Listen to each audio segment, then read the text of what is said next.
Mr. Chairman, members of the committee, thank you very much for the opportunity. My name is Dan Mehan. I'm President and CEO of the Missouri Chamber of Commerce and Industry. We are a business organization with roughly 3,000 members, large, medium, and small companies across the state, and we represent them to the General Assembly, to the courts when we need to, and to our congressional delegation. I'm joined today by Gary Salamido from the North Carolina Chamber of Commerce. I'm looking forward to this because Gary's going to tell a story about what they did in North Carolina a couple of years ago to achieve greater funding for their transportation system. But first, just a few basics that we'll go through. You all know this, you've heard testimony on this, but our infrastructure, including roads and bridges, too often we take it for granted. We notice it when it doesn't work right, and that's a problem that we need to address here in our transportation system. As we move on, we know that transportation is a very important source of economic growth for the state of Missouri. According to Moody's, every dollar spent on transportation has a multiplier effect of $1.59. In addition, two leading factors influencing business decisions are transportation and workforce. We've established through our what we call Missouri 2030, a strategic plan for the state of Missouri, a vision into the future. What are the priorities that we need to address? And we can go all over the state, small, medium, and large companies, blue collar, white collar. We always hear about workforce. We hear we've got the jobs, we don't have the skill sets that we need to match up with them. But also, you need to get your people in and out. You need to get your goods and services transported around the state of Missouri, inputs and outputs. I mentioned Missouri 2030. What we did when we started this roughly 4 years ago, the board wanted us to do something to invest in the future of Missouri. And we had seen a couple other states take a visionary approach into what they need to do to be competitive going into the future. At the time, roughly 2 years ago, we knew that we ranked 42nd in job growth, 43rd in state GDP growth, and 39th in per capita income growth. The good news is in the last 2 years, roughly 18 months, we've improved in those numbers. And if you look at how we stand among the states around us, when 3 or 4 years ago we were 7th or 8th in those measurements, right now we're mid-range. Our state GDP about the last year was 1.1%. The best in the states that border Missouri was Tennessee with 2.0. Kansas was at 0.2 for you Tiger fans, and Illinois was at 0.9. So we're making progress. Unfortunately, one of the areas that was noted by the survey we did through the Gallup organization of over 1,000 CEOs in the state of Missouri was in transportation and infrastructure. And you can see that the quote, I'll read it for you, but site selectors are quick to point to Missouri's location as a strength, but business owners who operate day-to-day in the state feel aging infrastructure is an increasing challenge for their operations. And if you look at the bar graph coming up behind you, 3 measurements. On the far left, satisfaction with access to technology. In the middle, satisfaction with affordable and reliable energy. And on the right, satisfied with roads and infrastructure. You can see 61% are very satisfied with access to technology. 52% very satisfied with energy. But unfortunately, not just only 37% are satisfied with roads and bridges and infrastructure, but look at that red part of that graph. Over 26% of them say it's very poor, and that's troublesome. One thing we did in addition to talking to the CEOs in a one-on-one interview, we've talked to roughly 20 site selectors, and just a couple more verbatims from them. Especially in manufacturing, these days my decision is made 65% by logistics and supply chain dynamics.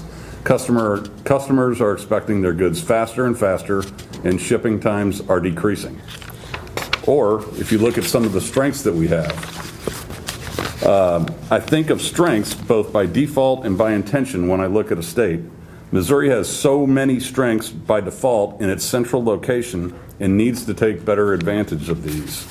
So to flesh it out a little further, talk about some of the data.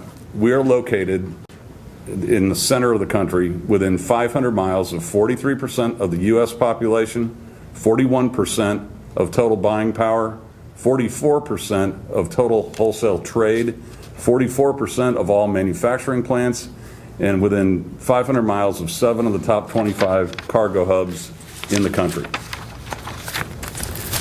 And you all know this, we've got 1,400 miles of interstate highways running east and west, north and south, among the top 5 in the U.S. And with the recent opening of the new Panama Canal, that north-south traffic is only going to increase.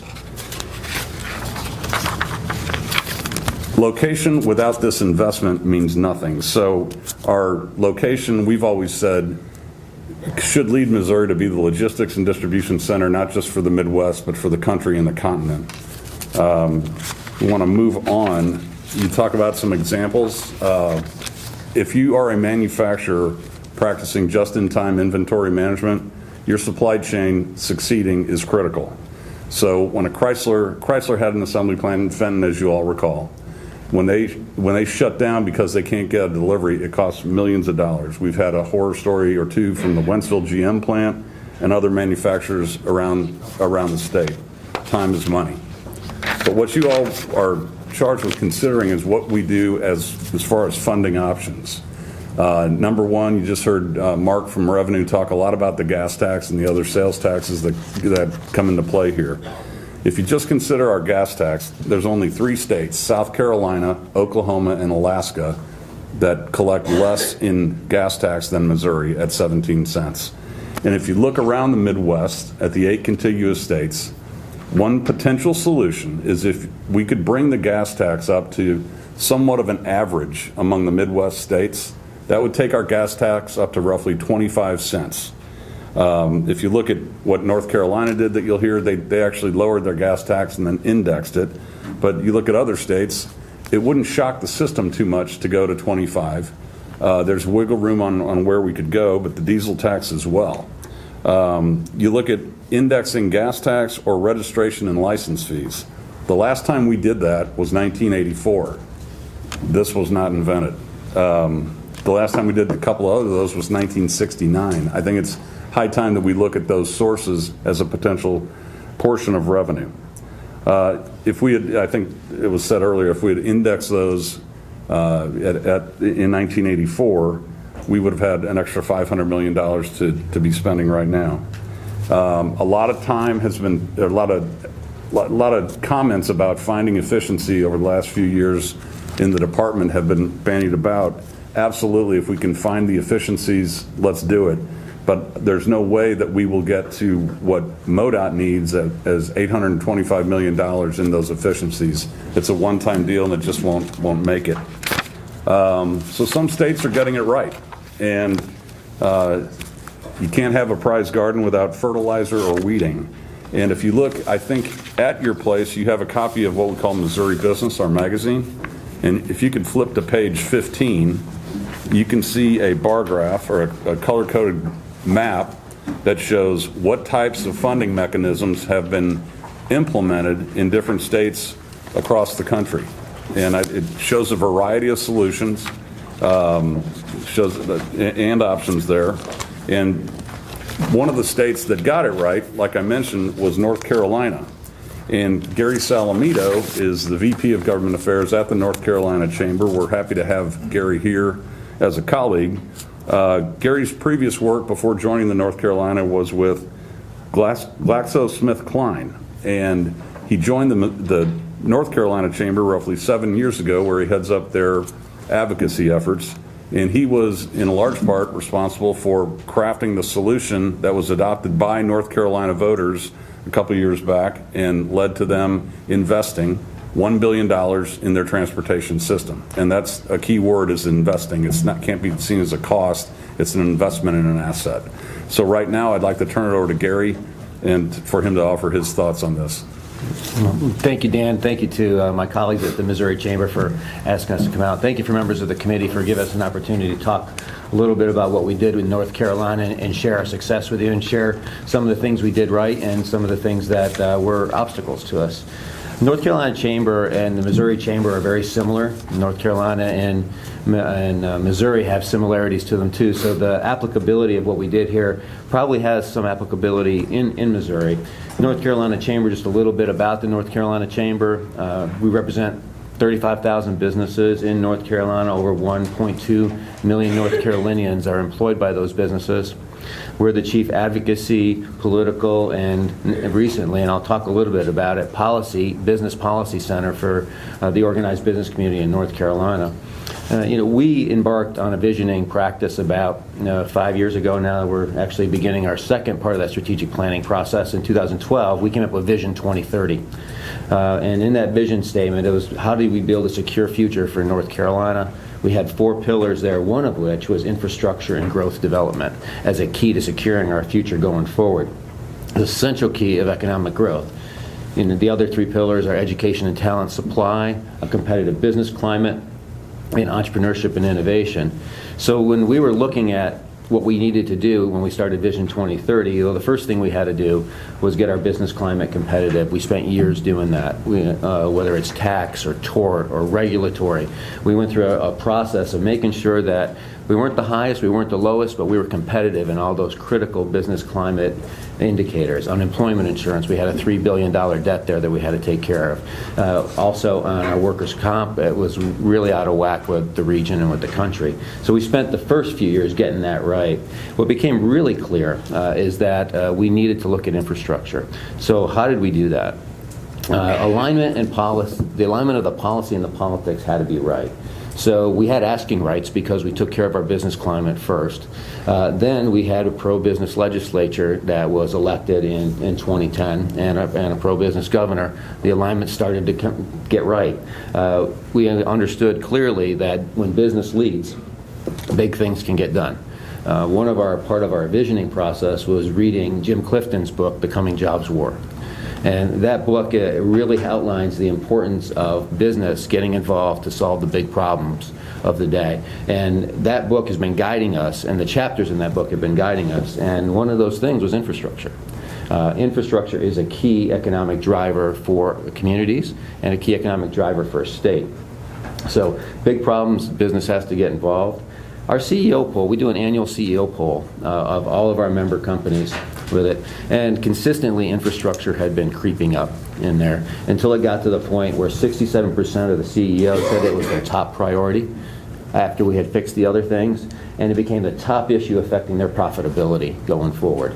So we had all those things. We had a vision alignment, we had pro-business legislature, a pro-business governor, we had a framework for leading and having business lead, so we got the alignment right. Our business climate had improved, the pie was growing. We were competitive in a number of areas that years before we weren't competitive. So in essence, we came upon 2014, 2015, and we had asking rights. You have to get your house in order first. You have to make sure that all the things that you need to do are done, so that when you come back and you ask folks, particularly elected officials, to make investments, that you've done all your homework and you've done the hard stuff to get ready. Not that this was easy, but getting competitive wasn't easy either for us. So next step, what do? You got to understand your landscape. And a few years ago, we went to a 3-bucket business model in the North Carolina Chamber. We have a foundation, which is a 501c3, which is a solutions-oriented place, public welfare organization. We study things, we release them to the public. We have an advocacy arm, which is the group that I head up, which has all the lobbyists in it. And then we execute on that plan. And the third one is the political arm of the plan, which is traditional political action. Our foundation study went and identified a few things. So we went to the legislature and we started talking about what the problems were, and they said, listen, we need to study this. Well, what has been studied is the issue for years. We found volumes and volumes and volumes of things on shelves about how important transportation infrastructure was. We didn't find anything about solutions. We didn't find anything about how we work with local communities to get that done. So our foundation study focused on a couple of things. One is, what are the problems? What are the solutions? And what's the economic impact of not only acting, but what's the economic impact of not acting and not doing it? So 16 options. We weren't prescriptive with it. We didn't say we had to do this or we had to do that. We listed out the options. We benchmarked against other states. We benchmarked against Iowa, Texas, Virginia, Michigan, and Pennsylvania. Looked at what they were doing, what they weren't doing, looked at their ability and how close they were to us with it, and developed some themes and some ideas on how to go forward. So what else did we learn? Well, we did some significant polling on it, and we polled our members, We pulled a number of different folks, and we came up with 3 themes that were critical in advancing a significant infrastructure investment. One foremost came out is safety of our citizens. In North Carolina, it was pretty clear that we had some safety issues. Some statistics, 17% of our bridges were structurally deficient. That's twice the national average. Some numbers on that, that's 2,000 bridges that were structurally deficient in North Carolina, and greater than 50% of those bridges were in rural areas with it. 78 counties out of 100 were affected with structurally deficient bridges. We had a safety problem that we had to get addressed, and we had to get addressed quickly. The economics of it. Profitability had continually come back from our CEO polls, from our member surveys, as being affected because our infrastructure and our transportation infrastructure in particular was crumbling. Whether it was a manufacturer like Hanes Brands who makes T-shirts, or it was people transporting natural gas. We have a strong ag community there, just as you all do here, as was referenced earlier. The roads were getting in the way of getting product to market. They were getting in the way of commerce. So we looked at the economics of it, and we found that if we invested in infrastructure in a way that we needed to, it was an additional 14,000 jobs, $10 billion in increased wages, and $10 billion contribution to our gross state product, about a 10-to-1 ROI if you invest $1 billion with it. And so the cost of inaction, which I'll talk about, and I think you have in your packet, there's a chart there, the cost of inaction, was far, far greater than the cost of action with it. The other thing that we found was we had to diversify our revenues. As folks on this committee know that are familiar with transportation, we've got more fuel-efficient vehicles coming. All kinds of things are happening. We were heavily reliant on the motor fuels tax, which we'll talk about in a second. It's important, but as things change, and you have CAFE standards, and they're hot in the 50s right now. Even if they come down, they're not going down into the low 20s. So the CAFE standards are still going to be more fuel-efficient vehicles. There's going to be electric vehicles. So long term, in addition to having a stable motor fuels tax, in order to get you there, you have to diversify your revenue sources in order to be able to have the revenue you need to grow and to invest in infrastructure. So what did we do? How did we get about this, knowing what we knew? We established a campaign and a coalition, very broad-based coalition of folks, with it, folks from the industry, folks that were directly involved in transportation infrastructure, creating infrastructure, folks that produce the rocks. Martin Marietta Materials is headquartered in North Carolina. We had them, but we also had Hanes Brands. We had GlaxoSmithKline. We had a number of different folks that relied on manufacturing and also infrastructure to be solid to get their products out. We relied heavily on our local chambers. We have an 85-member local chamber federation of communities like Springfield. We got engaged with them. The best lobbyist is a constituent, as you all know, and so those folks are in the communities every day, so we connected with them. They became part of our coalition, and then we stepped back and we said, okay, what are we going to do? What is our messaging going to be? And in this moment, we developed a campaign called North Carolina Can't Afford to Wait. And what we had to do is we had to not only get the coalition, start talking to local elected officials, but we had to get their attention about what the key issue was driving this. And there were 2 of them. And the first one was safety. So with that, I'll show the commercial that kicked it off. While this commercial was going on, right after it came radio ads. And then I'll talk about the map in front of you in your packet. So with that, thank you, Karen. North Carolinians drive on over 2,200 structurally deficient bridges every day. These are the roads and bridges your school children cross every day. We never think of the imminent danger we put our children in until this happens. We have a bridge collapse with a school bus full of children, calling all units to respond. We can't afford to wait. Got a lot of folks' attention. Safety is paramount with it, and when you don't invest in infrastructure, economics suffers, but safety suffers. With that, we were running radio ads in targeted communities, making sure that, when we back up a second, all of our elected officials we had been talking to, they knew what we were going to be doing. We were talking to them about it. The radio ads were tied to this, but they weren't as provocative as this was, but accurate with it. So we began to build some support because safety is critical with it. The map you have in front of you is something that our Department of Transportation generated for us, and that's based on the number of structurally deficient bridges. And they put a formula together and says, if we don't act, if we don't stabilize our gas tax, if we don't diversify our revenues, here's the lost resources that are available to fix those deficient bridges in our states, in our communities. So that was part of the process that got us started, got us moving forward. So what were our steps to success? Number one was we had to stop the bleeding. We were having significant issues with the stabilization of our gas tax. With it, it was going up and down. As you all know, it's based upon the wholesale price of gas, and there was projections. We're at 33 cents now. We're at 34. Then it was going to drop to 29 cents, and then there was an effort afoot to cap it there. With it, we got together with both House and Senate leadership, and we said, listen, let's just stabilize it. We've got some big investments to make here. We've got some significant issues that we have to deal with. So we were able to stabilize the gas tax. We dropped it a penny, and we indexed it to inflation and population growth and kept it there. That was responsible for $450 million in recurring revenues with it. And it's indexed to inflation, and it's indexed to population growth now, and it's allowed for a steady revenue source. We had to restore trust in our trust fund. In excess of $200 million on average was taken from our highway trust fund, and it was going into general appropriations. We had to stop that. I believe you all have done that here, which was very important to do. With it, we had to restore. I mean, people were paying money for transportation, and it wasn't going to transportation. So we had to restore trust in the trust fund, and we had to diversify our revenue options. In our report, which we'd be happy to share, folks in the Missouri Chamber have it. There were 16 options on how to do that. We did stuff similar to what you're talking about here, and that. We looked at DMV fees, we looked at all those fees, and we increased them. They hadn't been increased in over a generation. Nothing. And then we indexed them again to inflation, and we indexed them to population growth. Altogether, that produced about $1.2 billion in recurring revenues. On and on and on. Now to where our DOT is sitting on about $1.3 billion in recurring in revenues that we're looking at how to allocate and how to get back into our communities and into our infrastructure system.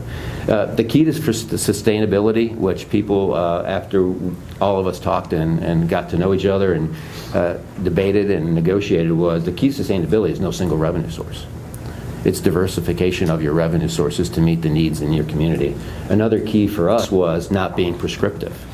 Doing a study, identifying, analyzing, showing the options, and allowing local communities where these infrastructure investments need to take place to have an opportunity to say, this will work for me, this won't work for me, either because of the unique infrastructure needs of the community or the politics of the community. You have to let folks in those local communities have the flexibility and say on how those infrastructure investments are paid for. So that's kind of how we did it. In a nutshell, there's more detail that we can provide. I'm happy to share whatever we want. I think folks often ask, where was your opposition to it, and how did this all happen? First place was the status quo. You can't see the future from today. It's hard. So it's easy to let the status quo be your opposition. Various industry groups that had very personal and very proprietary interest in one way of funding or not one way of funding, they were challenging at times, but we were able over time to get a really broad-based coalition of those specific industry groups to say, let's let the options play out and let's let the elected officials negotiate that. There was some significant opposition from some anti-tax groups to any change at all. But once we were able to talk through the position and talk about how we got our fiscal house in order, we were able to work through that process. And there was a lot of infighting and no common vision among the business community. We were able to pull that together, and once we did, we were successful. And now we're looking at Transportation 2.0. We'll be commissioning another study here probably in 2018 for an effort in 2019 based upon success and based upon what we learned between 15 and now. So with that, thank you for the opportunity today, and be happy to answer any questions. And Dan, thank you for including us. Yeah, thanks, Gary. And obviously, North Carolina realized that there are costs and consequences to investing in this or not investing in transportation. The solution has to be long-term and revisited. And the public needs to learn the value of investing in this infrastructure. Gary made a reference to their chamber federation. When we started our strategic plan, our local chambers, like the Springfield Chamber, were key to it. And we went to them and said, would you be a partner in this? We need the feedback into what we need to do, how to shape the the future economy of the state, and we need that network to get the message out. We thought we'd end up with about 30 local chambers doing this. We call them the 30 usual suspects. That number for us is up to 106 local chambers. So the message there is the business community is ready to engage on this. We hear it all the time. Like the data suggests, business is saying we need to do something about this problem, and we're ready to step up to the plate and do our part. So with that, we look forward to approaching this with a united front, and we need to have a success here. We cannot fail. Mr. Chairman, thanks for the opportunity.